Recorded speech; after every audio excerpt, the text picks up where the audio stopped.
Teror terus menyusup hingga ke rumah Ruben dan Wenda. Pasalnya tak hanya lewat telepon dari nomor asing, sebuah paket tak dikenal pun diletakkan di depan pintu rumah mereka. Lantas, rasa cemas pun menjalar, menembus ke sebagian keluarga besar Ruben dan Wenda. Tak dinanya, orang tua Wenda dan Ruben dibekap rasa cemas tak terkira akan keselamatan sang cucu tercinta meski Ruben sudah melapor ke pihak berwajib. Yang membuat saya resah kemarin kan udah datang ke rumah, dan kebetulan yang buka pintu pas Wenda. Yo. Jadi ada ancaman juga berarti ya? Iya, makanya saya laporan ke polisi, makanya banyak orang yang nggak tahu apa yang terjadi dengan keluarga saya. Sekarang target modus penjualan bayi itu lebih tinggi, sama tingginya juga sama narkoba kan.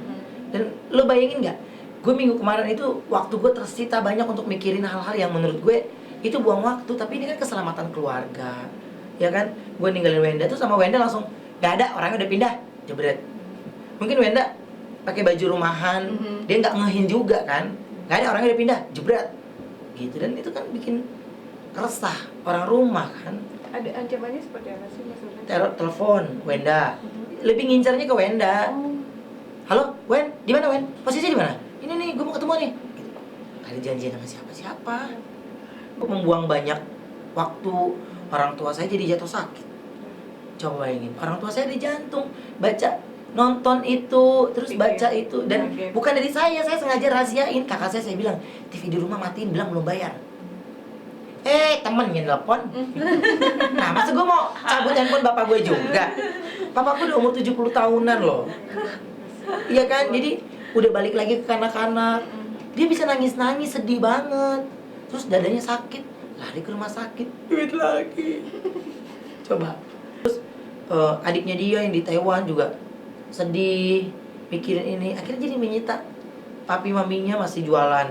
Akhirnya jadi berhenti. Jualan dulu, bikin kue, karena sedih cucunya diperlakukan seperti itu. Nah, itu yang saya bilang.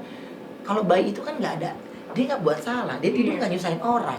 Lebih, udahlah handphone aku jauhin dulu gitu. Jadinya kalau pengen handphone atau kayak gimana, atau ada orang yang nanya, kecuali yang benar-benar private atau kayak gimana dari keluarga atau apa, baru aku ladenin. Ada antisipasi.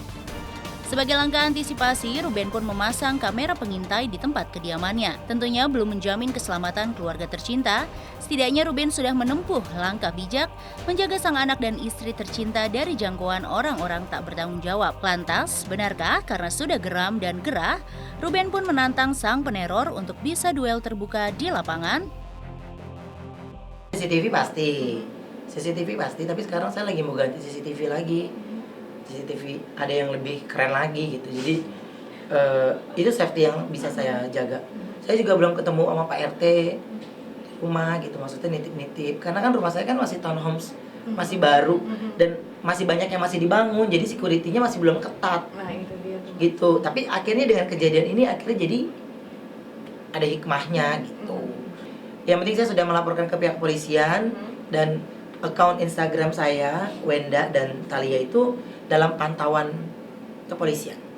Jadi siapapun komen yang masuk atau apapun komen yang masuk itu iyalah, cybercrime itu kan nggak main-main loh.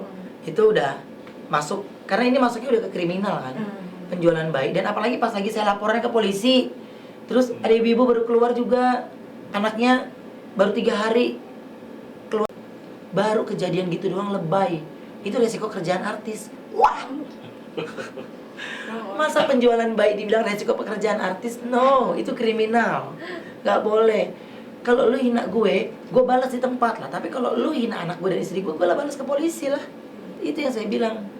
Kalau ada masalah dengan istri anak saya atau apapun itu, urusannya ke saya.